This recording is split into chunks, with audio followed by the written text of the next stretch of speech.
Educas state in their specification that they require a study of the challenges to inductive arguments, specifically David Hume's empirical objections and critique of causes, which are his objections to the cosmological argument. David Hume was a Scottish philosopher who was born in Edinburgh and attended Edinburgh University at the age of 12.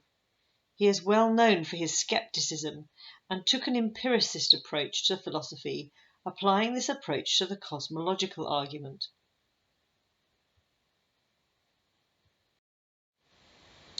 An empirical objection is one which can be made based on empirical evidence.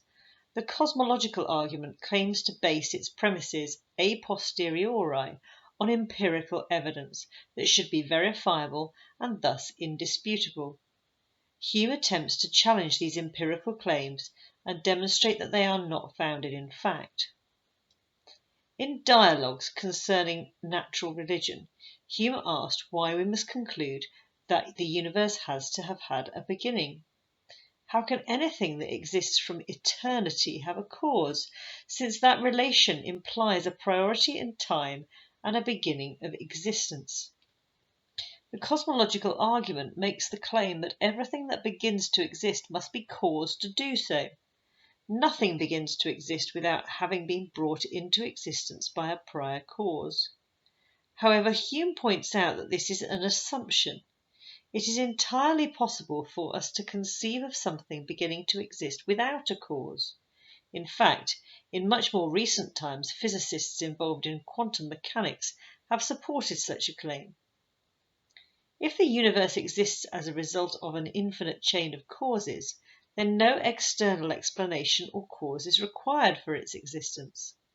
If God's non-existence is impossible because of some unknown or inconceivable qualities, as Aquinas' third way maintains, then why is this not possible instead for the universe itself? Matter itself could be the eternal or necessary item. Hence, there is no need to postulate a first cause beyond it. In addition, Hume points out that to assume God as the first cause leads us to rather undesirable conclusions, if the wish is to demonstrate the God of classical theism. Hume made a similar point in answer to the teleological argument for the existence of God. It is sometimes known as the anthropomorphite argument, in that by ascribing the qualities we see within the universe to the universe as a whole, we would have to conclude that the causes have the same kinds of qualities too. He is saying that like causes imply like effects. And so, since the effect is a finite universe, it would have to be reasonable to assume that the cause of this universe would be finite also. We can then take it a step further by pointing out that causal agents in this world can be multiple, have any gender, and so on. We draw through the rules of analogy the same conclusion about the causa of the universe, and this clearly leads us to a causa that bears no resemblance to the God of classical theism. We would be able to do this simply because we are essentially making an analogy between causes within the world and the world itself. Hume makes a point about how in fact similar effects do not actually imply similar causes. To claim that they do is to commit the fallacy of composition. Hume's point is that we know about causes within the universe, but that does not give us reason to come to conclusions regarding the universe as a whole. Bertrand Russell pointed this out later when he said that just because humans have mothers does not mean that the whole human race must have a mother. Hume is also making the point in this quote that the essential principle which is being assumed in the cosmological argument is that ex nihilo nihil fit, nothing comes from nothing, and this is an assumption that we cannot know for certain and which cannot be verified empirically. In response to Aquinas' first way, Hume challenges the claim that something can only bring about a certain quality in an effect if it possesses that quality itself as a cause. Aquinas, had made the analogy of wood becoming hot only because it is moved to do so by something actually hot. Hume claims that anything can create anything. A similar point was made by Anthony Kenny, who said that kingmakers need not themselves be kings, and it is not dead men who commit murders. In this case, it would mean that there is no need for a cause to be hot in order to create heat in something else. There is no need for movement to be brought about by something actually in motion.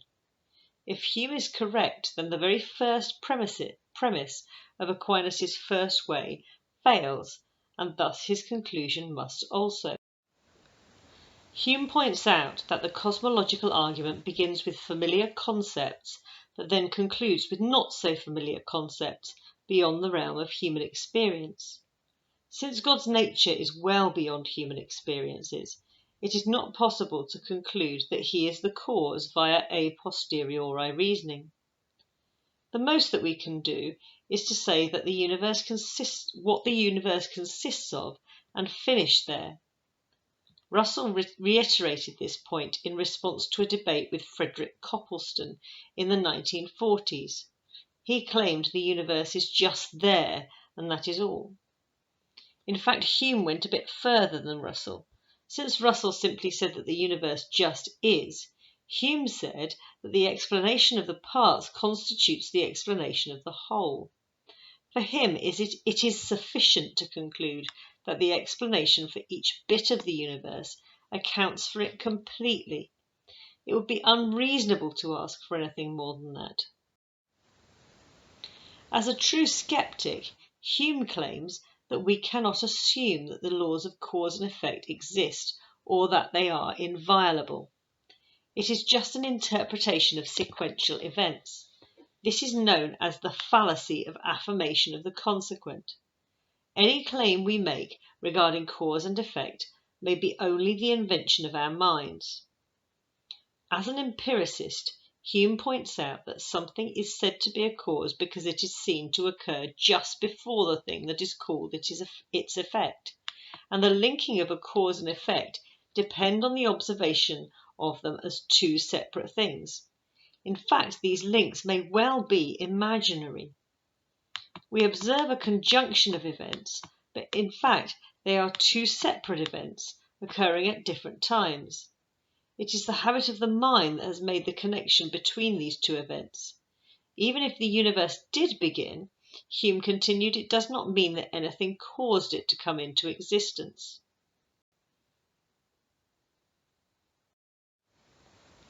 In an inquiry concerning human understanding, Hume gives the example of billiard balls. He points out that the motion of each is completely distinct and separate, and there is nothing in the movement of each to suggest anything about the other.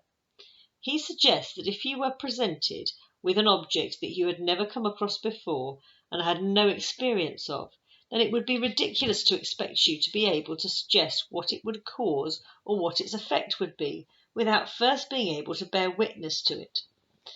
If you did make a suggestion, then it would be entirely imaginary, because you cannot find the effect in a supposed cause.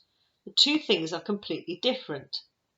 Thus, when looking at the movement in the first ball, you will not find anything in it which suggests the second. In the case of the world as a whole, we have a unique effect, and therefore cannot observe its cause. We cannot get outside the world to see both the world and its cause, and thus establish the relationship between them. Nor, since this is the only world we can know, can we say that in the case of all other worlds there was seen to be a cause, and that therefore there is likely to be one in the case of this world. Kant says something similar a few years later. To make this inference is to revert to a priori reasoning, and is an invalid leap. If, like Hume, you consider sense impression to be the basis of all knowledge, then the cosmological proof cannot be accepted as giving proof of the existence of a God outside the world known through the senses.